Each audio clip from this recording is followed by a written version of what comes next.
ভিকি একজন crime news reporter. শহরে আলাদা আলাদা ৫টি খুন হয়, সেই সব অপরাধীরাও ধরা পড়ে। ভিকির উপরে দায়িত্ব পড়ে সেই সব খুনের উপরে একটা আর্টিকেল লিখতে। ভিকি সাধারণ একটা কাজের মতোই সেই আর্টিকেলটা লিখতে শুরু করে, কিন্তু সে ভাবতেও পারেনি সে যতটা সহজ মনে করেছিল এই কেসটাতে, এই কেসগুলো ঠিক তার উল্টো। ভিকি দেখতে পায় প্রত্যেকটা অপরাধীর আড়ালে ছিল অন্য এক চেহারা, প্রত্যেকটা প্রমাণের আড়ালে ছিল আলাদা এক রহস্য। ভিকি এই কেসের যতই ভেতরে যাচ্ছিল ততই গভীর ষড়যন্ত্রের গন্ধ পাচ্ছিল। শেষ পর্যন্ত ভিকি কিভাবে এই কেসটা উন্মোচন করেছিল আর শেষে কী বা এই কেসটা থেকে বের হয়ে এসেছিল সেটাই দেখানো হবে আজকের গল্পে। তো আজ এক্সপ্লেন করতে যাচ্ছি তামিল ভাষায় মুক্তি পাওয়া অসাধারণ suspense thriller movie tortoise the tales of a murder, যেটা ২০২৫ সালে মুক্তি পেয়েছে। তো hi guys, welcome to my channel ফিল্মের গল্প। এমন নতুন আর অসাধারণ সব মুভি আর ওয়েব সিরিজের এক্সপ্লেনেশন বাংলা দেখতে চাইলে চ্যানেলটিকে সাবস্ক্রাইব করে রাখতে পারেন। মুভির শুরুতেই আমাদের একটি জঙ্গলের দৃশ্য দেখানো হয়, যেখানে একটি নদীর পাড়ে একটি কচ্ছপকে দেখা যায়। এরপরেই সিন কাট হয়ে যায়, একজন বৃদ্ধ মহিলাকে উঠানে পুজো করতে দেখা যায়। ঠিক তখনই সেখান দিয়ে তার নাতি যাচ্ছিল, কিন্তু তাড়াহুড়ো করাতে সে বৃদ্ধ মহিলার সাথে তার নাতির ধাক্কা লেগে যায়, যার ফলে বৃদ্ধ মহিলার হাত থেকে তার পুজোর থালাটা পড়ে যায়। অন্যদিকে তার নাতি তাকে সরি বলার পরিবর্তে উল্টো তার সাথে খারাপ ব্যবহার করতে থাকে আর বলে, তুমি কেন খামোখাই পথের মধ্যে দাঁড়িয়ে রয়েছ? তোমার জন্য আমার লেট হয়ে যাচ্ছে। তুমি এইসব করে আমার পেরেশানি আরো বাড়িয়ে দিচ্ছ দিন দিন। অন্যদিকে সেই বুড়ি কোনো কিছু না বলেই শুধু রেগে যাচ্ছিল। আর একটা সময় তখনই সেখানে বৃষ্টি চলে আসে। সেই ছেলেটা বলে, তোমার জন্য এখন আমাকে বৃষ্টিতে ভিজতে হলো, তুমি মরে কেন যাচ্ছ না? ঠিক তখনই সেই বুড়িটা নিচ থেকে সেই থালাটা উঠিয়েই তার নাতির গলায় আঘাত করে বসে সেই থালা দিয়ে। এতে সেই ছেলেটি সেখানেই মারা যায়। এই দৃশ্যটা এখানেই কাট হয়ে যায়। আর এরপরেই জেলের দৃশ্য দেখানো হয়, যেখানে নিউজ রিপোর্টার সীমা একজন কয়েদির সাথে দেখা করতে এসেছে। সে তার সাথে কথা বলার সময় তাকে বলে, স্যার, আমি এখানে অনেক কষ্ট করে এসেছি আপনার সাথে দেখা করতে, প্লিজ আমাকে কয়েকটা প্রশ্নের উত্তর দিন। সীমা বলে, আমি একজন ক্রাইম রিপোর্টার, তাই ক্রাইম থ্রিলার অনেক গল্পই আমার জানা আছে, কিন্তু যখন আমি আপনার কেসটা পড়লাম তখন আমার কাছে সেটা একেবারেই আলাদা মনে হয়েছে। কথাটা শুনে সেই কয়েদি হাসতে থাকে, আর এই কয়েদের নাম হচ্ছে ভিকি। সীমা ভিকিকে বলে, আমি আপনার পুরো ঘটনা জানতে এসেছি এখানে। ভিকি বলতে শুরু করে, ভিকি গ্রাম থেকে উঠে আসা এক ছেলে, গ্রামেই তার পড়াশোনা। যখনই শহরে তার চাকরি হয়ে যায় তখন সে শহরে চলে আসে। ভিকিকে দেখা যায় নিজের বাড়ি থেকেই রেডি শেডি হয়ে তার চ্যানেলে চলে আসে। আসলে সে একজন ক্রাইম রিপোর্টার ছিল, আর 7 টিভিতেই তার জব হয়েছে। ভিকি তার অফিসে আসার পরেই সেখানে কিছু কলিগদের সাথে পরিচয় হয়ে নেয়। এরপরেই দেখা যায় সেখানে জনার্দন নামের এক নেতা জনতা এবং নিউজ রিপোর্টারদের সামনে বিভিন্ন কথা বলছে। সে বলছিল সেখানেই সে একটি হসপিটাল বানাবে। এছাড়া সামনের ইলেকশনে যদি সে জিতে যায় তাহলে এই পুরো শহরটাকেই সে ঝকঝকে আর চকচকে করে ফেলবে। এভাবেই বিভিন্ন প্রতিশ্রুতি দিয়ে যাচ্ছিল। সেই নিউজ রিপোর্টারদের মাঝে ভিকিও ছিল। ভিকি তখনই জনার্দনকে কিছু উল্টোপাল্টা প্রশ্ন করে বসে, যাতে জনার্দন প্রচণ্ড রেগে যায়। ভিকি তাকে বলে, আমি খবর পেয়েছি গভর্নমেন্ট আপনাকে গভর্নমেন্ট হসপিটাল বানানোর জন্য মোটা অঙ্কের একটা টাকা দিয়েছে, কিন্তু সেই টাকা থেকে আপনি অর্ধেকের বেশিটাই নিজের কাছে রেখে দিয়েছেন নিজের পকেটে। জনার্দন বলে, এর সবকিছুই মিথ্যে, এটা অপোজিশন পার্টির একটা সাজানো চাল। তখনই ভিকি তার কাছে থাকা একটা ভিডিও তাদের দেখায়, যেখানে জনার্দন এবং তার ছেলে অনেক বড় একটা প্রপার্টি কেনার জন্য সাইন করছিল। সেখানে ভিকি বলে, আপনি হুট করে এত টাকা কোথায় পেলেন যে এত বড় প্রপার্টি নিজের নামে কিনছেন? কিন্তু জনার্দন এর ঠিকঠাক কোনো উত্তরই দিতে পারে না। তাই তারা কথা ঘোরাতে থাকে যে তাদের ইম্পর্ট্যান্ট একটা মিটিং রয়েছে। তারা সেখান থেকে চলে যায়। অবশেষে সেখানে থাকা জনগণ এবং নিউজ রিপোর্টাররা জনার্দনের আসল চেহারা দেখে ফেলে। এদিকে ভিকির করা এই কাজটা নিয়ে সবাই চারদিকে প্রশংসা করতে থাকে। আর যেহেতু ভিকি 7 টিভির একজন রিপোর্টার ছিল, তাই 7 টিভিরও এতে অনেক প্রফিট হয়, যার ফলে ভিকির উপরে তার কোম্পানি অনেক খুশি হয়ে যায়। এদিকে ভিকিকে দেখা যায় একটি হসপিটালের সামনে চলে আসে, আর সেখানে চিত্রা তার জন্য অপেক্ষা করছিল। চিত্রা আর ভিকি একে অপরকে ভালোবাসে। চিত্রা আর ভিকি চলে যায় ঘুরতে। চিত্রা আর ভিকি তাদের ভালোবাসার সময়টা খুব ভালোভাবেই কাটায়। তারা একসাথে ঘুরে ফেরে খাওয়া দাওয়া করে, মন্দিরে যায়, একে অপরকে সাহায্য করে। আসলে তারা একেবারে অঙ্গীকারবদ্ধ ছিল যে তারা তাদের এই ভালোবাসার সম্পর্কটা বিয়ে পর্যন্ত নিয়ে যাবেই। এর কয়েকদিন পরেই দেখা যায় ভিকি আর চিত্রা কোথাও যাচ্ছিল। তখনই ভিকির বস তাকে কল করে। সে তাকে এখনই অফিসে যেতে বলে। তখনই সে চিত্রাকে বলে রিক্সা নিয়ে সে হসপিটালে চলে যেতে। আসলে চিত্রা পেশায় একজন নার্স ছিল। চিত্রার এই ব্যাপারটা একেবারেই ভালো লাগে না। আসলে ইদানিং ভিকি কাজে অনেক বেশি ব্যস্ত হয়ে পড়েছে। সে চিত্রাকে একেবারেই সময় দিতে পারছিল না। আর এই ব্যাপারটা একেবারেই চিত্রা মেনে নিতে পারে না। কিন্তু ভিকি তারপরও তাকে বুঝিয়ে সেখান থেকে চলে আসে। ভিকি যখন তার বস প্রভাকরের কাছে চলে আসে, প্রভাকর ভিকির অনেক প্রশংসা করতে থাকে। বলে তুমি কাজে নতুন হলেও তুমি এ পর্যন্ত চ্যানেলের জন্য যে কয়টা নিউজ কভার করেছ সে সবগুলোই খুবই প্রশংসার যোগ্য ছিল। আর এই জন্যই আমি তোমাকে খুবই ইম্পর্ট্যান্ট একটা কেস দিতে চাই, যেটাকে তুমি বলতে পারো গুপ্ত অপারেশন। এই কেসটার ব্যাপারে শুধু তুমি আর আমি জানব। প্রভাকর ভিকিকে একটা ফাইল দেয় আর বলে এখানে 5 জন লোকের বায়োডাটা রয়েছে। তোমাকে শুধু এই 5 জন লোককে ফলো করতে হবে। আর সকাল থেকে রাত পর্যন্ত এরা কি করে না করে সেই সব কিছু লিখে একটা ফাইল তৈরি করতে হবে। ভিকি ফাইলটা খুঁজেই দেখতে পায় প্রথমে রাঙ্গানার নাম ছিল। আর এই রাঙ্গানা মাঝবয়সী একজন লোক। তার ছোট্ট একটা মেয়েও রয়েছে যাকে সে অনেক ভালোবাসত। রাঙ্গানা তার মেয়েকে স্কুলে পৌঁছে দেয়। সেখানে সে তার জন্য ট্রফি কিনে দেয়। এছাড়াও তাকে অনেক বেশি ভালোবাসে। রাঙ্গানার একমাত্র মেয়েও তাকে অনেক বেশি ভালোবাসে। রাঙ্গানাকে দেখা যায় তার মেয়েকে স্কুলে পৌঁছে দেওয়ার পরেই সে তার পোশাক বদলে ফেলে। আসলে সে একটি স্কুলে পিয়নের চাকরি করে। আর একটু বেশি টাকা ইনকাম করার জন্য সেখানে পরিষ্কার পরিচ্ছন্ন কর্মীর কাজটাও রাঙ্গানা নিজেই করে। এছাড়া এই কাজটা করার আরও একটা কারণ ছিল রাঙ্গানার। রাঙ্গানার মেয়ে যে স্কুলে পড়াশোনা করে রাঙ্গানা সেই স্কুলেই পিয়ন এবং পরিষ্কার পরিচ্ছন্ন কর্মীর কাজ করে। আর এটা সে ইচ্ছে করে নিয়েছে যাতে সে তার মেয়েকে পুরোটা সময় চোখে চোখে রাখতে পারে, যাতে তার মেয়ের কোনো বিপদ কখনো না হয়। এদিকে ভিকি সেই ফাইলটা বাসায় নিয়ে এসেছিল। আর রাঙ্গানা এবং তার মেয়ের এই ছোট্ট ভালোবাসার গল্পটা শুনে ভিকির তার বাবার কথা মনে পড়ে যায়। সে ইমোশনাল হয়ে পড়ে। এরপরে ভিকি পরের ফাইলটা দেখে যেখানে মাল্লামার বায়োডাটা ছিল। এই মাল্লামা খুবই সাংঘাতিক একজন মহিলা। মাল্লামাকে দেখা যায় একটি বাড়িতে আসার জন্য। আর সেই বাসা থেকে একটি লোককে বের করে তাকে প্রচণ্ড মারধর করতে থাকে আর বলে তুমি আমার টাকা নিয়েছিলে, আমার টাকা এখনই ফেরত দাও। লোকটা মাল্লামার কাছে কিছুদিনের সময় চায়। মাল্লামা বলে তুমি যখনই আমার কাছ থেকে টাকা ধার নিয়েছ এরপর থেকে তুমি শুধু সময় চেয়ে যাচ্ছ, কিন্তু তোমার টাকা ফেরত দেওয়ার কোনো নাম নেই। আমি আর তোমাকে সময় দিতে পারবো না। এরপরে লোকটার বাইকের চাবি মাল্লামা নিয়ে আসে আর বলে টাকা দিয়ে বাইকের চাবি ছাড়িয়ে নিয়ে আসতে। এরপরেই মাল্লামাকে তার এক বান্ধবীর সাথে কথা বলতে দেখা যায়। সেই মহিলাটি মাল্লামাকে বলছিল তার হাতে এখন আর কোনো টাকা নেই যে সে তার মেয়েকে পড়াশোনা করাবে। মেয়েটাও বড় হয়ে যাচ্ছে, 15 বছর হয়ে গেছে। তাই আমি চাইছি এখনই ওকে বিয়ে দিয়ে দেব। তোমার কাছে যদি কোনো ভালো ছেলের সন্ধান থাকে তাহলে আমাকে বলো। মাল্লামা বলে আমার বিয়ে হয়েছিল 12 বছর বয়সে, কিন্তু আমার মাতাল স্বামী আমাকে ছেড়ে চলে গেছে। এরপরে পুরো জীবনটাই আমাকে একা কাটাতে হয়েছে। তুমি তোমার মেয়ের জীবনটা এভাবে নষ্ট করো না। এই নাও কিছু টাকা, ওকে পড়াশোনা করাও। বড় হয়ে পড়াশোনা করে ও যদি একটা চাকরি পায়, নিজের পায়ে নিজে দাঁড়াতে পারে, তাহলে তোমাকেও সুখী রাখতে পারবে আর দেখবে ওর বিবাহিত জীবনটাও সুখের হবে। মাল্লামা আরো বলে তোমার যদি আরো টাকা লাগে তুমি কোনো সংকোচ ছাড়াই আমার কাছে চেয়ে নিও, আমি দেব তোমাকে টাকা। আর এ থেকে বোঝাই যায় মাল্লামাকে ওপর থেকে যেমনটা দেখা যায় তেমনটা নয়। মাল্লামার মনটা খুবই ভালো। এদিকে ভিকি রাস্তার একপাশে বাইকে বসেই সেই ফাইলটা আবারও পড়ছিল। ঠিক তখনই দেখা যায় অপর পাশে বাস স্ট্যান্ডে শান্তনু আর প্রিয়া দাঁড়িয়েছিল। প্রিয়া বলতে থাকে আমি তোমার জন্য জানো এখানে কতক্ষণ ধরে অপেক্ষা করছি, তুমি এখন পর্যন্ত তোমার খাবারটাও খাওনি। শান্তনু বলে তুমি টেনশন করো না, আমি খেয়ে নেব। শান্তনু আবারও বলে যে এই সব কিছু তো আমি আমাদের জন্যই করছি। আমার এই এক্সামটাতে যদি আমি পাশ করে যাই তাহলে আমার সরকারি চাকরি হয়ে যাবে। আর চাকরিটা হলে আমাদের বিবাহিত জীবন অনেক সুখের হবে। প্রিয়া বলে সেটা না হয় বুঝলাম, কিন্তু এই জন্য কি তুমি খাবার দাবার ছেড়ে দেবে? প্রিয়া শান্তনুকে সেখানেই জোর করিয়ে বসায় এবং খাবার খাইয়ে দিতে থাকে। ভিকি এটা দেখছিল। তাদের এই ভালোবাসা দেখে ভিকির মনটা ভালো হয়ে যায়। তখনই চিত্রা ভিকিকে কল করে। ভিকি বলে আমি তোমার কথাই এতক্ষণ ভাবছিলাম। আসলে রাস্তায় এক লাভবার্ডসকে দেখার পরে তোমার কথা মনে হয়ে গেল। আর তখনই কথা বলতে বলতে ভিকি তার বাইক থেকে নেমে পড়ে। তখনই সেখানে একটি মুখোশ পরা ছেলে এসে ভিকির হাত থেকে তার মোবাইলটা ছিনিয়ে নিয়ে পালিয়ে যায়।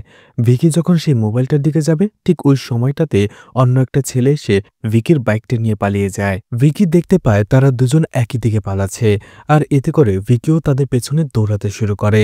সেখানে একটা পর্যায়ে এসে সেই চোর দুটো একটা বাড়িতে লুকিয়ে পড়ে।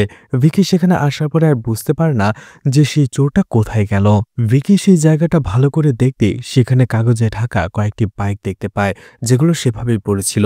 ভিকি বুঝতে পারে এটা একটা চোরের এরিয়া, চোররা হয়তো বাইক চুরি করে এনে এখানেই রাখে। তার পাশে এসে কয়েকজন বখাটে ছেলেদের বসে থাকতে দেখে।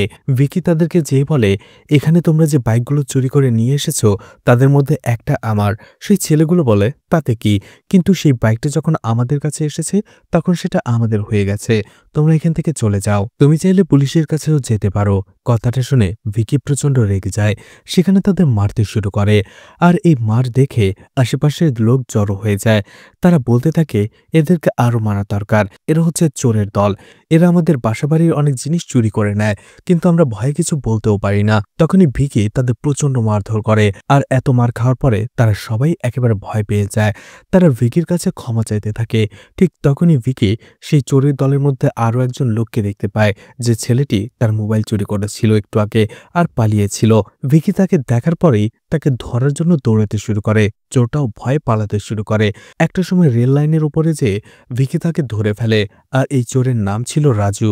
ধরা পড়ার পরে রাজু বলে, আমাকে মেরো না, তোমার মোবাইল তুমি নিয়ে নাও, আর তুমি আমাকে যা করতে বলবে আমি তাই করব, কিন্তু মেরো না। রাজু তখন আর বলে, আসলে আমি চুরি করতে চাই না, এই শহরে আসার পরে আমি কোনো কাজই পাইনি, যার ফলে আমি চুরি করতে বাধ্য হয়েছি। আমি আপনার অনেক কাজে আসতে পারি। কারণ রাজু ইতিমধ্যে জেনে ফেলেছিল ভিকি একজন ক্রাইম জার্নালিস্ট। এই জন্য রাজু বলে, আমি আপনাকে অনেক ইনফরমেশন দিতে পারি। ভিকিও অবশেষে রাজুকে নিজের স্পাই হিসেবে রেখে দেয়। ভিকি আর রাজু বাইকে করে কোথাও যাচ্ছিল, ঠিক তখনই তাদের সামনে করে আরো একটা বাইক যায়, আর সেই বাইকটা একেবারে ক্লোজ ভাবে যায়। আর বাইকে থাকা সেই ছেলেগুলো ভিকি এবং রাজুর দিকে খারাপভাবে ইশারা করে। বাইকে করে যে ছেলেটি ছিল তার নাম ছিল টিনু। ভিকি রাজুকে বলে, এই টিনু এবং তার বন্ধুদের উপরই তোমার নজর রাখতে হবে। রাজু বলে, কিন্তু এরা তো অনেক ভয়ানক লোক আমার মনে হচ্ছে। তখনই ভিকি তাকে বলে, কিন্তু এই কাজের জন্য তুমি কিছু টাকাও পাবে। টাকার কথা শুনতেই রাজু রাজি হয়ে যায়। এই টিনু এবং তার বন্ধুদের দেখা যায় কলেজের মেয়েদের উত্ত্যক্ত করছিল, আর সেখানে বসেই নেশা করছিল।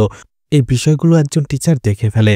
সে রেগে গিয়ে সেখানে টিনুকে চড় মেরে বসে, আর এসব কিছু বন্ধ করে এখান থেকে চলে যেতে বলে। এতে টিনু এবং তার বন্ধুরা প্রচন্ড রেগে যায়। এদিকে শান্তনু আর প্রিয়াকে দেখানো হয়, যারা একটি রেস্টুরেন্টে বসেছিল। শান্তনু প্রিয়াকে বলে, এত দামি রেস্টুরেন্টে আসার কি দরকার ছিল, খাবার তো আমরা বাইরেও খেয়ে নিতে পারতাম। প্রিয়া বলে, আমরা আমাদের ভবিষ্যতের জন্য সারা মাস টাকা জমাই, শুধুমাত্র যেদিন স্যালারি পাই সেদিন যদি একটু ভালো মন্দ খাই তাহলে কিছুই হবে না, তুমি টেনশন করো না, তোমার যা ইচ্ছে অর্ডার করো। শান্তনু মেনু দেখতে থাকে। ঠিক তখনই দেখা যায় কাকতালীয়ভাবে ঠিক একই রেস্টুরেন্টে ভিকিও এসেছিল খাবার খেতে। সে শান্তনু আর প্রিয়াকে আবারও দেখে আর চিনতে পারে। সে আবারও তাদের ভালোবাসার গল্পটা দেখে, যেখানে তার আবারও ভালো লাগে। ঠিক ওই সময়টাতে চিত্রা তাকে কল করে। চিত্রার সাথে কথা বলতে বলতে ভিকি ওয়াশরুমে চলে যায়। ওয়াশরুম থেকে ফিরে দেখতে পায় এখানে অনেক বড় একটা অঘটন ঘটে গেছে। শান্তনু আর প্রিয়া যে টেবিলে বসেছিল সেখানে হতবাক হয়ে বসে রয়েছে প্রিয়া, আর তার ঠিক সামনেই শান্তনুর লাশটা পড়ে আছে। ভিকি সেখানে জানতে পারে আর কেউ নয়, প্রিয়াই শান্তনুকে সেখানে আঘাত করে মেরে ফেলেছে। সিন চলে যায় একটু ফ্ল্যাশব্যাকে, যেখানে প্রিয়া আর শান্তনু বসেছিল। তখনই দেখা যায় শান্তনুর ফোনে একটা ইম্পর্টেন্ট ইমেল আসে। সে সেটা দেখতে শুরু করে, কিন্তু প্রিয়া বলে, ফোনটা এখন রাখো, আমরা দুজন শান্তিতে একটু খাবার খাবো। শান্তনু বলে, তুমি শুরু করো, আমি ইমেলটা শেষ করি তোমার সাথে যোগ দিচ্ছি। প্রিয়া বলে, না না, তুমি এখনই শুরু করো। কিন্তু শান্তনু তাকে ইগনোর করে। প্রিয়া আর কয়েকবার বলে, শান্তনু তাতে পাত্তা দেয় না। আর এতেই প্রিয়া কেমন জানি রেগে ওঠে। তার আচরণ অদ্ভুত হয়ে যায়, আর একটা সময় সেখানে থাকা কাঁটা চামচই সে শান্তনুর বুকে ঢুকিয়ে দেয়। আর এভাবেই কয়েকবার আঘাত করার পরে সে শান্তনুকে সেখানেই মেরে ফেলে। যখনই তার হুঁশ ফেরে সে হতবাক হয়ে যায় দেখে, কারণ সে নিজের ভালোবাসার মানুষকেই নিজের হাতে খুন করেছে। আর তখনই তার মাথায় যেন আকাশ ভেঙে পড়ে। সে কাঁদতে শুরু করে। ইতিমধ্যে সেখানে পুলিশ চলে এসেছে। পুলিশ শান্তনুর লাশটা নিয়ে যায়, ক্রাইম সিনটা ভালোভাবে ঘেরাও করে নেয়, সেখান থেকে এভিডেন্স কালেক্ট করতে শুরু করে আর অপরাধী প্রিয়াকে তারা অ্যারেস্ট করে নেয়।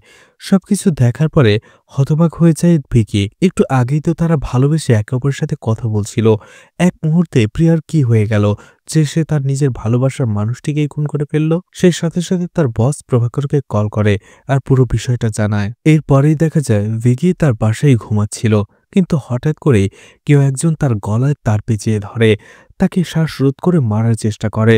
ভিকি লোকটার সাথে ধস্তাধস্তি করে নিজেকে ছাড়ানোর চেষ্টা করে, কিন্তু কোনো কিছুতেই যেন কোনো কিছু হচ্ছিল না।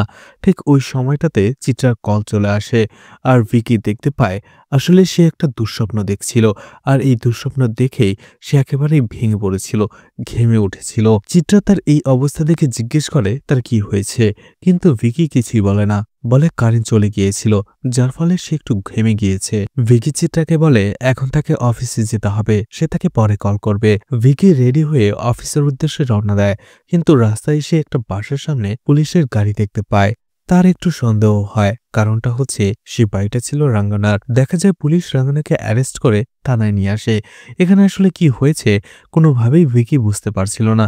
এর জন্য সে সরাসরি থানায় এসে পুলিশ অফিসার প্রকাশকে বলে, স্যার আমি একজন নিউজ রিপোর্টার, আসলে আমি রাঙ্গানের সাথে কথা বলতে চাই, কি হয়েছে, পুলিশ তাকে কেন অ্যারেস্ট করেছে। কিন্তু প্রকাশ রেগে যায় আর বলে, তুমি জার্নালিস্ট হও আর যেই হও, অপরাধীর সাথে এই মুহূর্তে আমরা কাউকে কথা বলিয়ে দিতে পারবো না, তুমি এখান থেকে চলে যাও। কিন্তু ভিকি জোর করে, যার ফলে দুইজন কনস্টেবল তাকে গলা ধাক্কা দিয়ে থানা থেকে বের করে দেয়। কিন্তু ভিকিও ছাড়ার পাত্র নয়, সেখানে অন্য একজন পুলিশ অফিসারকে সে কিছু টাকা ঘুষ দেয় রাঙ্গানের সাথে কি হয়েছে সেটা জানার জন্য। যদিও সেই পুলিশ অফিসার বলতে চাইছিল না বিষয়টা, কিন্তু সে টাকা পেয়ে বলে যে এসআই প্রকাশ এই কেসটা নিয়ে মিডিয়া কেন কারোর সাথেই কথা বলতে না করেছে। আসলে রাঙ্গানা তার মেয়েকে অনেক বেশি ভালোবাসতো। আসলে রাঙ্গানার শরীরটা তেমন ভালো ছিল না, সে সোফায় বসে রেস্ট নিচ্ছিল। তখনই তার মেয়ে তার কাছে চলে আসে আর বলে তার পেন্সিলটা শার্প করে দেওয়ার জন্য। কিন্তু রাঙ্গানা বলে তার শরীরটা এখন ভালো লাগছে না, সেই কাজটা পরে করে দেবে। কিন্তু তার মেয়ে জেদ ধরে বসে থাকে, সে বলে তার এখনই এটা লাগবে। এতে রাঙ্গানা একটু রেগে যায়, কেন জানি তার রাগটা প্রচণ্ড বেড়ে যায় আর একটা সময় নিজের উপরে কন্ট্রোল হারিয়ে ফেলে। সেই পেন্সিলটা সে হাতে নিয়ে নিজের মেয়ের গলায় আঘাত করে বারবার, আর এতে করে তার ছোট্ট মেয়েটাকে সে নিজেই মেরে ফেলে। কিছুক্ষণ পরে রাঙ্গানা দেখতে পায় সে এই পৃথিবীতে সবচেয়ে বেশি যাকে ভালোবেসেছিল সেই ছোট্ট মেয়েটাকেই সে নিজের হাতে মেরে ফেলেছে। সে হতবাক হয়ে যায়, একজন বাবা তার নিজের মেয়েকেই মেরে ফেলেছে। ঘটনা চারপাশে জানাজানি হলে জনগণের মধ্যে একটা ভয় তৈরি হবে, এই জন্য এই কেসটা নিয়ে পুলিশ কারো কার সাথে কথা বলতে নারাজ। পুরো ঘটনা শোনার পরে ভিকির মনে পড়ে এই ঘটনাটা তো একেবারে রেস্টুরেন্টের মতো, কারণ প্রিয়াও কিছুক্ষণ পরে বুঝতে পেরেছিল সে কি করে ফেলেছে, এখানে রাঙানাও। ঠিক তখনই তার বস প্রভাকর তাকে একটি মেসেজ দেয়, যেখানে লেখা ছিল তোমাকে যে কেসটাতে কাজ করতে দেওয়া হয়েছে সেটা বন্ধ করে দাও। মেসেজটা দেখে ভিকি একটু অবাক হয়, সাথে সাথে সে প্রভাকরের সাথে দেখা করতে আসে অফিসে। সে বলে কেন সেই কেসটা ড্রপ করে দেবে। প্রভাকর বলে তার কাছে এই কেসটা এখন আর ইম্পর্টেন্ট মনে হচ্ছে না, সেজন্য এই কেসটা ইনভেস্টিগেশন করা বন্ধ করে দেয়, সে তাকে নতুন কেস দেবে। ভিকি অবাক হয়ে যায়, এই কেসটা ইনভেস্টিগেশন করতে যেয়ে সে একই রকম দুইটা মার্ডার দেখেছে, আর তার কাছে এই কেসটা ইম্পর্টেন্ট মনে হচ্ছে না। এতে প্রভাকর প্রচন্ড রেগে যায় আর বলে আমি তোমার বস, আমি তোমাকে অর্ডার দিয়েছি এই কেসটা ড্রপ করে দেওয়ার জন্য, তুমি যদি অর্ডার মানতে না পারো তাহলে চাকরি ছেড়ে চলে যাও। কথাটা শুনে বিরক্ত হয়ে ভিকি সেখান থেকে চলে আসে। এরপরে চিত্রা তার সাথে দেখা করতে আসে। চিত্রা বলে ঠিকই তো বলেছে, আমিও তোমাকে বলছি এই কেসটা ড্রপ করে দাও। এই কেসটা হাতে নেওয়ার পরে থেকেই তোমার লাইফের সবকিছু ওলটপালট হয়ে গেছে, তোমার ঠিকমতো খাওয়া দাওয়া ঘুম রেস্ট কিছুই হচ্ছে না, এমনকি আমাকে একটু সময় দিচ্ছ না। আর এই কেসটা হাতে নেওয়ার পরে থেকে তুমি কেমন জানি হয়ে গেছো, যদি এই কেসটা ইনভেস্টিগেশন করতে যে তোমার কিছু হয়ে যায় তখন আমার কি হবে। আমার তো মনে হয় তোমার এই চাকরিটা ছেড়ে দেওয়াই ভালো, তুমি নতুন একটা বিজনেস শুরু করো, সেখানে যদি টাকা লাগে আমি আমার সব সেভিংস তোমাকে দিয়ে দেব, কিন্তু তারপরও তুমি আমাকে একটু সময় দাও। কিন্তু এই কথাটা শুনে একেবারেই রেগে যায় ভিকি আর বলে জার্নালিজম আমার পেশা, আমার প্যাশন, তুমি যদি এটাকে সাপোর্ট করতে না পারো তাহলে আমাকে ডিমোটিভেট করো না।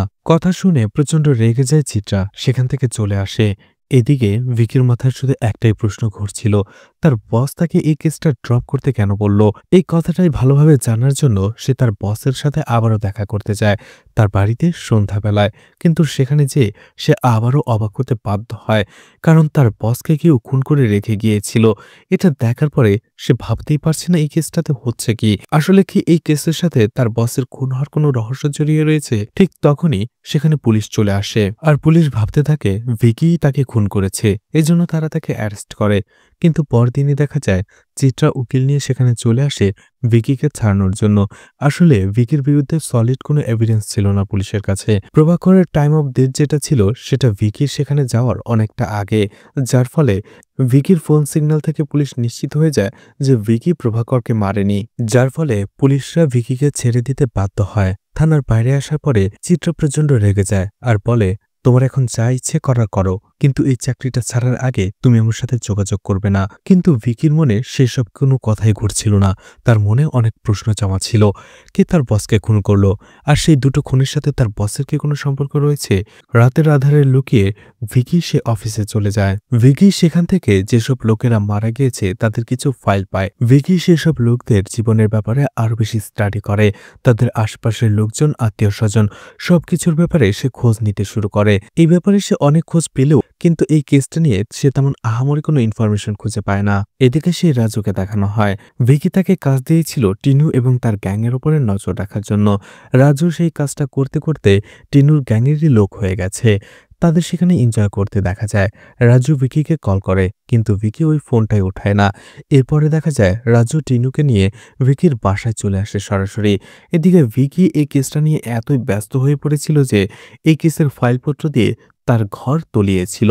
সেখানে আসার পরে রাজু আর টিনু এইসব কিছু দেখতে পায়, কিন্তু তখনই তারা ফাইলের নিচে একটা বৃদ্ধ মহিলার ছবি দেখতে পায়, আর তারা বলে, একে তো আমরা চিনি। টিনু বলে, এই দাদির কাছে থেকে আমি কিছু ট্যাটু বানিয়েছি, যেগুলো দেখতে অনেকটাই অ্যাস্থেটিক আর ওল্ড স্টাইলের। আসলে আমি একটা মেয়ের শরীরে এমন ট্যাটু দেখেছিলাম, তখনই আমার মনে হয়েছিল আমিও এমন ট্যাটু করব। আর যখনই আমি এমন ট্যাটুর ব্যাপারে খোঁজ নিই, তখন সেই দাদিমার ব্যাপারে খোঁজ পাই, আর তার থেকেই আমি এই ট্যাটুগুলো করেছিলাম। আমি তার কাছে এরপরেও আরো কয়েকবার গিয়েছিলাম, কিন্তু দাদির শরীর খুবই খারাপ থাকতো সবসময়। ভিকি তাকে জিজ্ঞেস করে, শেষবারের মতো সেই বৃদ্ধ মহিলাকে আপনি কখন দেখেছিলেন? টিনু বলে, 2 মাস আগে। রাজু বলে, তার সাথে আমার দেখা হতো মন্দিরে। আসলে বৃদ্ধ মহিলা মন্দিরের সিঁড়িগুলো উঠতে পারত না, যার ফলে আমি তাকে সাহায্য করতাম সিঁড়িগুলো উঠতে। আর সেই আশেপাশে ঘোরাঘুরি করতো রাজু, কারণ মন্দিরে যারা পুজো দিতে আসতো রাজু তাদের কাছ থেকেই চুরি করত। ভিকি বুঝতে পারে না যে এই কেসের সাথে এই বৃদ্ধ মহিলার কি সম্পর্ক। এরপরেই ফাইলের ভেতরে যাদের নাম ছিল সেসব লোকদের সাথে বারবার দেখা করে ভিকি, অর্থাৎ মালাম্মা, রাঙ্গার এবং প্রিয়া। এরপরেই তাদের কথা থেকে ভিকি একটা ক্লু পায়, সেটা হচ্ছে এই 3 জনের বাড়ি একটা জায়গায় সেন্টার করে, সেটা হচ্ছে সেই বৃদ্ধ মহিলা। সেই বৃদ্ধ মহিলার আশেপাশে এরা থাকতো, আর এরা 3 জনই সেই বৃদ্ধ মহিলার সাথে পরিচয় ছিল।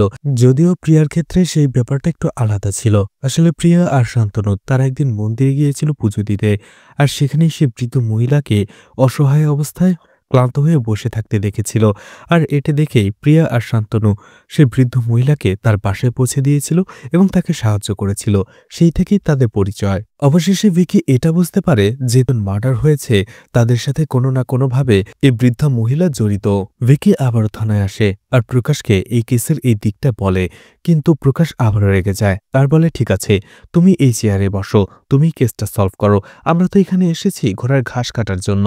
ভিকি তাকে বোঝানোর চেষ্টা করে, কিন্তু প্রকাশ বলে, খুন হয়েছে, খুনি ধরা পড়েছে, তাদের বিচার হবে, এই কেস এখানেই ক্লোজ, তুমি এখন এখান থেকে চলে যেতে পারো।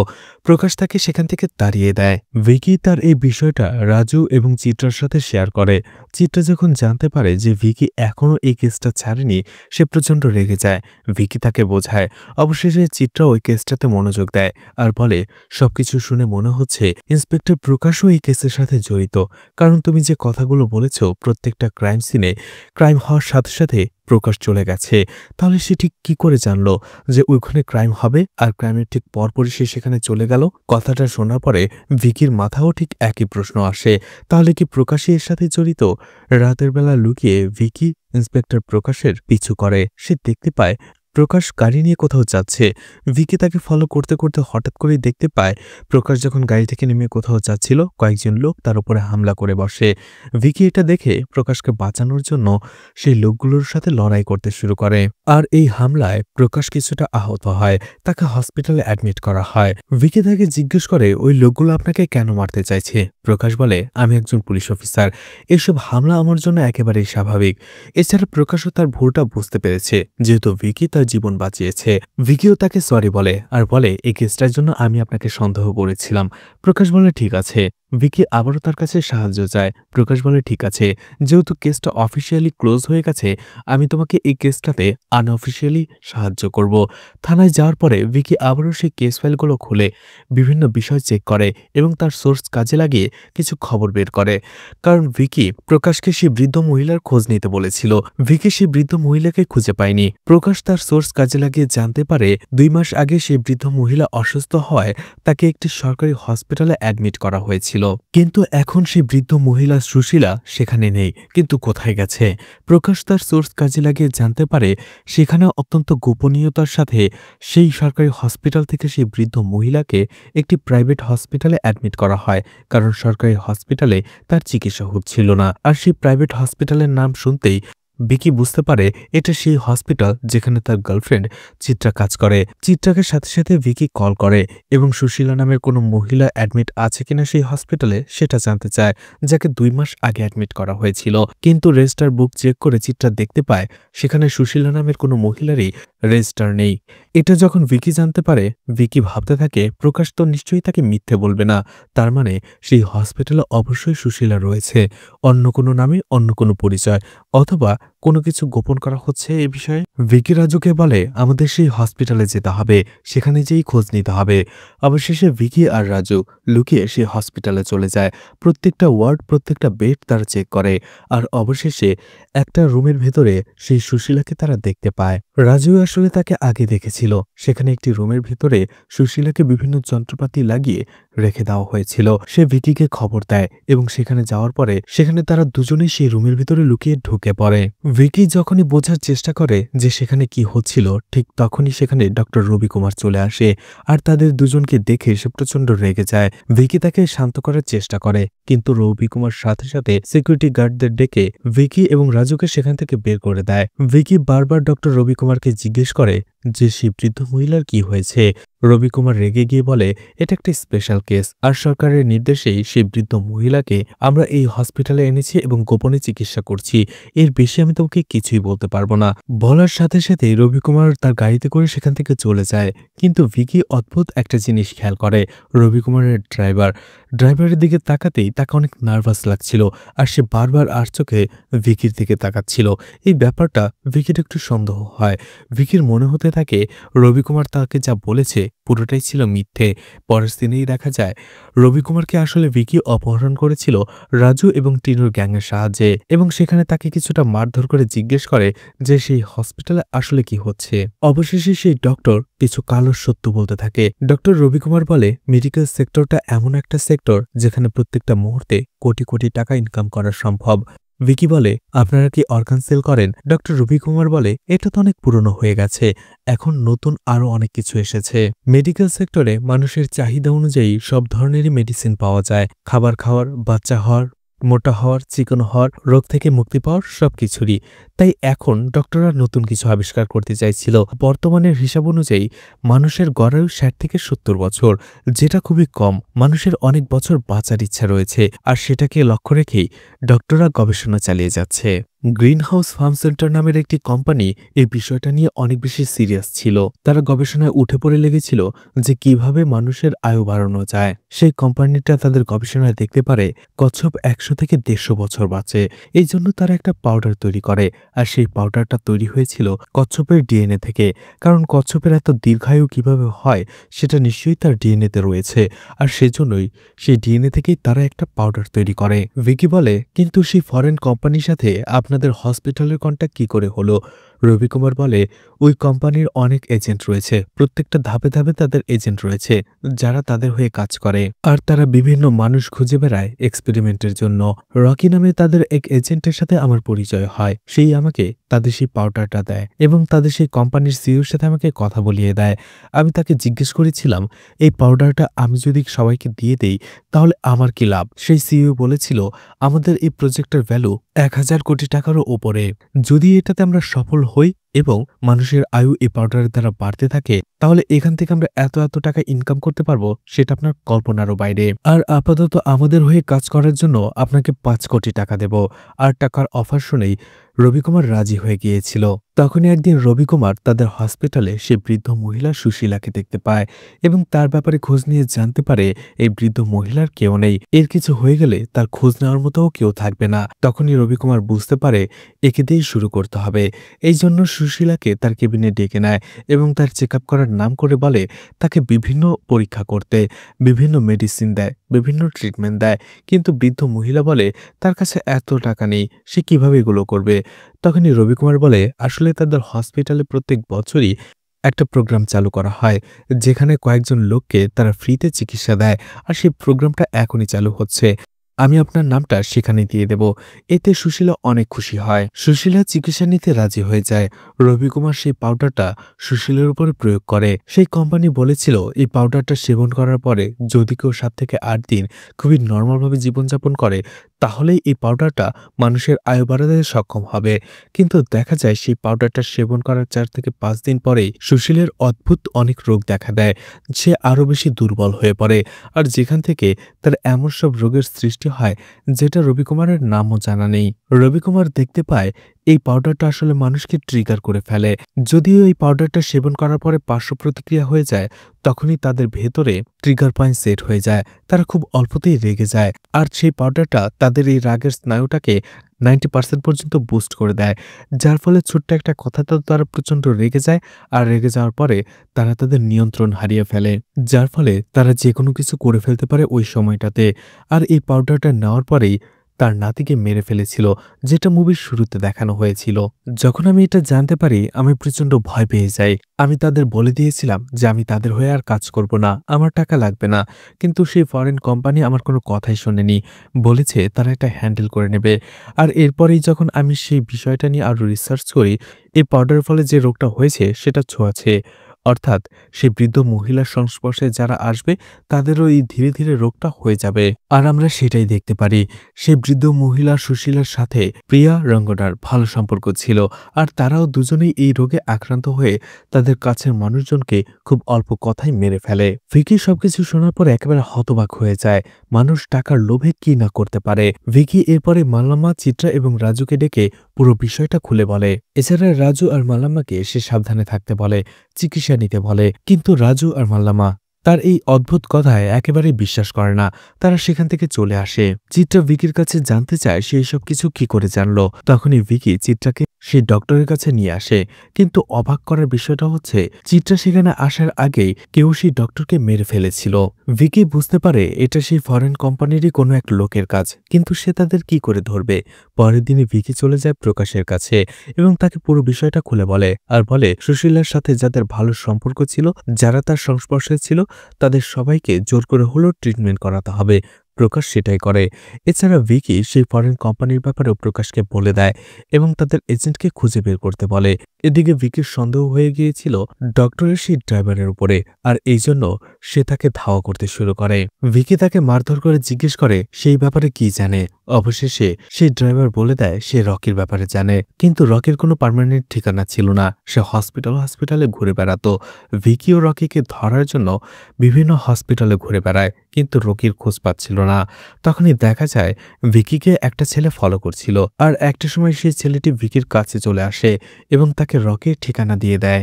ভিকি সেখানে আসলেই দেখা যায় সেখানে অনেক রিসার্চের জিনিসপত্র ছিল, কম্পিউটার ছিল। আর এখান থেকে সবকিছু অপারেট করা হতো। কিন্তু তখনই সেখানে রকি চলে আসে এবং তার লোকজন চলে আসে, ভিকিকে মারধর করে। ভিকি আহত হয়ে যায়, কিন্তু তারপরও সে হার মানে না। সে উল্টো রকি এবং তার লোকদের সাথে ফাইট করতে শুরু করে আর রকিকে মারধর করে অবশেষে প্রকাশের হাতে তুলে দেয়। প্রকাশ যখন তাকে টর্চার করে ইন্টারোগেশন করে তখন অবশেষে রকি বলে আসলে এই রোগটা ছড়ায় মানুষের ঘামের মধ্য দিয়ে। একটা লোক যখন ঘেমে যায় ঠিক ওই সময়টাতে যদি অন্য কেউ তাকে স্পর্শ করে তার ভেতরেও এই রোগটা চলে যাবে এবং ট্রিগার পয়েন্ট সেট হয়ে যাবে। অল্পতে সে রেগে যাবে এবং নিজের উপরে নিয়ন্ত্রণ হারিয়ে ফেলে। রকি বলতে থাকে সেই ফরেন কোম্পানিটা অনেক শক্তিশালী, তাদের প্রচুর টাকা এবং জনবল রয়েছে, তারা বিভিন্ন মানুষের উপরে এটা প্রয়োগ করে আর যারা তাদের পথের বাধা হয়ে দাঁড়ায় তারা তাকেই মেরে ফেলে। এছাড়া রকি আরও একটা কথা বলে সেই হসপিটালে এই ফরেন কোম্পানির হয়ে ডক্টর রবি কুমার নয় বরং আরও একজন কাজ করে, কিন্তু সে কে সেটা আমি কখনো জানতে পারিনি। এদিকে মালাম্মা, টিনু এবং রাজুর উপরে ট্রিটমেন্ট শুরু হয়ে গিয়েছিল। প্রকাশ্য ভিকিকে কল করে পুরো বিষয়টা বলে দেয় যে এর সাথে আরও একজন জড়িত রয়েছে সেই হসপিটালের। ভিকির সাথে সাথে সেখানে চলে যায় যেখান থেকে রকি এই সবকিছু অপারেট করত। সবকিছু ভালোভাবে তন্ন তন্ন করে খোঁজার পরে সে কিছু ব্যাংক ট্রানজ্যাকশনের ডাটা পায় আর সেই ডাটাগুলো নিয়ে যায় তার এক বন্ধুর কাছে যে ছিল একজন হ্যাকার। ভিকি তাকে বলে এই ট্রানজ্যাকশনগুলো থেকে তাকে বের করতে হবে এই টাকাগুলো কার ব্যাংক অ্যাকাউন্টে গিয়েছে। ভিকির বন্ধু কিছুক্ষণ পরেই সেই ট্রানজ্যাকশনের পুরো ডিটেলসটা ভিকিকে দেয় আর এটা দেখে ভিকি হতবাক হয়ে যায়। ভিকি চলে আসে চিত্রার কাছে কারণ সেই অ্যাকাউন্টটা চিত্রার ছিল। ভিকি বলে আমি তোমার ব্যাপারে সবকিছু জেনে গিয়েছি, তুমিও সেই ফরেন কোম্পানির সাথে জড়িত ছিলে, তুমি জানতে এই রোগের ব্যাপারে, তুমি টাকা খেয়ে চুপ করে গেছো, পুলিশকে বলনি, তুমি এমনটা কিভাবে করতে পারলে, সাধারণ মানুষের জীবন নিয়ে কিভাবে খেলতে পারলে। চিত্রা বলে ও তুমি সবকিছু জেনেই গেছো, দেখো আমি তোমাকে একটা কথা বলি, আমি মেডিকেলে খুব ভালো রেজাল্ট করেছিলাম, পজিশনও পেয়েছিলাম, কিন্তু সেই পজিশনটা ধরে রাখার জন্য মেডিকেল কলেজ থেকে আমার কাছে 50 লাখ টাকা চাওয়া হয়। সেই টাকা দিতে না পারায় আমি ডক্টর থেকে এখন নার্স হয়ে রয়েছি, যে কাজটা আমার একেবারেই পছন্দ নয়। আর তোমার কি মনে হয় বিয়ের পরে তোমার এই 25,000 টাকার স্যালারি দিয়ে আমাদের সংসারে চলে যাবে? আর এই টাকা দিয়ে তো আমাদের বাচ্চা কাচ্চার স্কুলের ফিও হবে না। আমি হসপিটালেই কাজ করছিলাম, ঠিক তখনই একদিন রবি কুমার এবং রকির কথোপকথন শুনতে পাই। বুঝতে পারি তারা একটা ফরেন কোম্পানির হয়ে কাজ করছে এবং তাদের মেডিসিন সাধারণ মানুষের উপর প্রয়োগ করে এক্সপেরিমেন্ট করছে। আমি রবি কুমারের কাছ থেকে ফাইল চুরি করে সেই ফরেন কোম্পানির সাথে কন্ট্যাক্ট করি, তাদের হুমকি দেই যে তারা যদি চিত্রাকে এর সাথে না নেয় তাহলে সে পুলিশকে বলে দেবে। অবশেষে সেই কোম্পানি চিত্রাকে 3 কোটি টাকা দিতে রাজি হয়। এই জন্য আমি এই বিষয়টা কাউকে বলিনি, কারণ তারা আমাকে অ্যাডভান্স টাকাও দিয়েছিল। এদিকে এই মেডিসিন প্রয়োগ করতে করতে একটা সময় কিছু লোকের মধ্যে অদ্ভুত রোগ দেখা যায়, তাদের আচরণে অস্বাভাবিক পরিবর্তন আসে।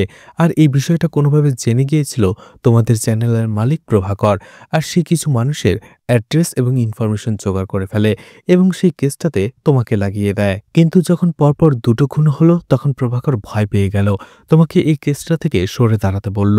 কিন্তু আমরা যখন জানতে পারি যে প্রভাকর এটা জেনে গেছে আর সে পুলিশের কাছে যে ফাঁস করে দিতে পারে, তখনই তার মুখ বন্ধ করার জন্য তুমি আসার আগেই প্রভাকরের বাড়িতে এসে আমি তাকে মেরে ফেলি। এদিকে সেই বৃদ্ধ মহিলার সংস্পর্শে আসা লোকগুলো একে একে খুন করে চলছিল। এই জন্য কোম্পানি এই কেসটা ধামাচাপা দেওয়ার চেষ্টা করছিল। একের পর এক যারা বাধা দিচ্ছিল তাদেরই মেরে ফেলছিল। তাতে আমার কি, আমি তো টাকা পেয়ে গেছি। তুমিও এই কেসটাতে আমার সাথে রাজি হয়ে যাও, তাদের হয়ে কাজ করো, তুমিও টাকা পাবে, আর এই টাকাগুলো নিয়ে আমরা অন্য কোথাও চলে যাব। কিন্তু ভিকি এতে প্রচণ্ড রেগে যায় আর সে তার রাগকে কন্ট্রোল করতে না পেরে সেখানে থাকা একটি সিজার দিয়ে বারবার আঘাত করে চিত্রাকে মেরে ফেলে।